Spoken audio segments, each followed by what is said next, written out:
All right, let's get right into it. What we're looking at here is a story of two peoples, two completely different paths unfolding at the exact same time.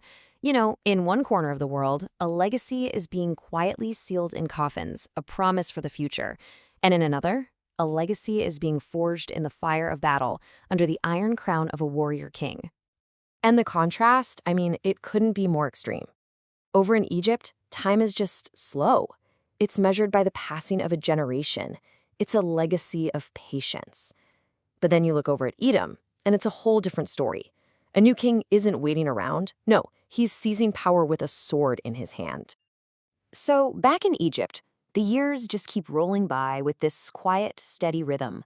First Reuben, then Dan, Issachar, Asher, Gad. One by one, the patriarchs who came to this land are being laid to rest. This isn't the shock of war. It's just the natural end to long, full lives. Their legacy is about continuity, about dignity. But here's the thing. Their story doesn't just end there, in Egyptian soil. No way. Their bodies are carefully preserved, placed in coffins. And these coffins, they're like a physical promise passed down to their children. One day, we're going home. It's a legacy built on pure faith, an incredible investment in a future they'll never get to see themselves. Okay, now let's make a hard pivot over to Edom, because a completely different drama is playing out. While coffins are being sealed in Egypt, a crown is being passed. King Husham is dead, and a new power is rising, dragging all the old grudges and conflicts right along with him. And this is the man who takes the throne. Hadad, son of Bedad.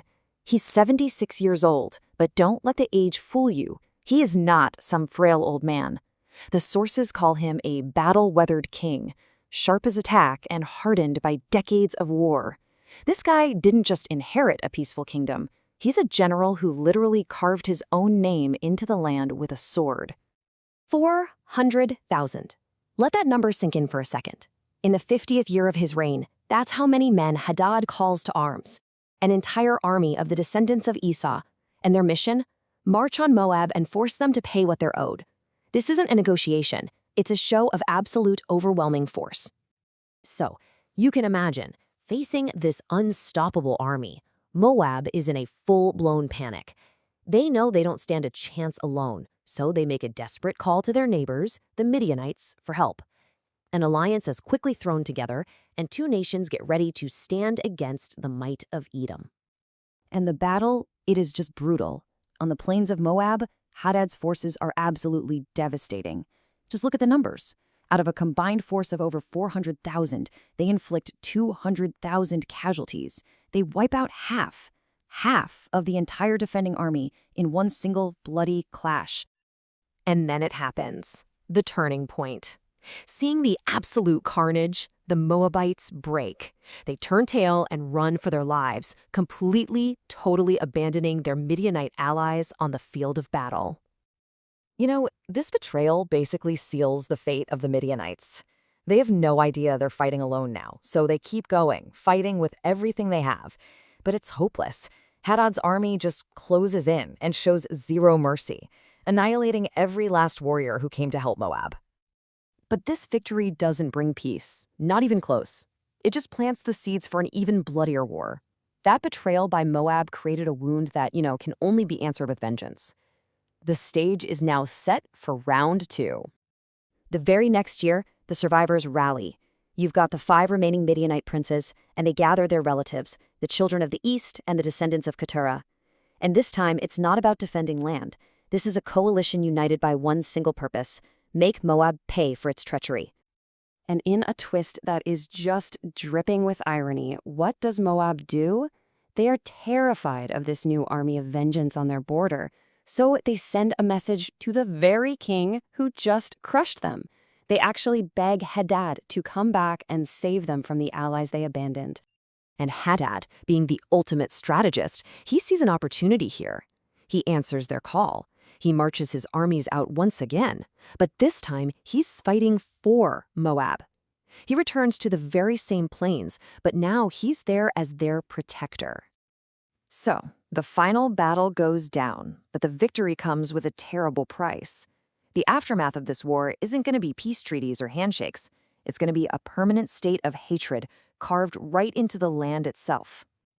And again, no surprise here, Hadad is unstoppable. He absolutely crushes the coalition of vengeance. He pursues the survivors all the way back to their own lands, and he completely delivers Moab from its enemies. His legend as an undefeated warrior is now sealed in blood. But this victory, it didn't create peace. All it did was solidify the feud. The sources use this really powerful word, enmity. This wasn't just some temporary spat. This was a deep, active, and permanent hatred between Midian and Moab. And this hatred became a brutal, unending cycle of violence. The border between them basically became a death trap. Any Midianite who dared to cross into Moab was killed on sight.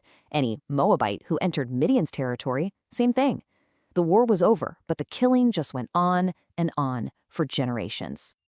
Okay, so let's pull back from all that noise and bloodshed and return to the quiet of Egypt for a moment. Because this contrast right here, this is the real heart of the story. While Hadad is reshaping the world with war, Israel's story is still unfolding in a totally different way. While these massive armies are clashing, time is still doing its patient work in Egypt. Judah, the strong, honored son, he dies. A few years later, Naphtali passes away. The first generation is almost completely gone now, their coffins joining their brothers in this silent testament to a promise being held across time. And this brings us to the final accounting, right? We have these two legacies, side by side. Israel's is a legacy of preservation, of a quiet promise held in trust for a future that hasn't even happened yet. Hadad's is immediate, it's tangible, and it's violent, a legacy of power carved into the land through conquest and tribute paid in blood.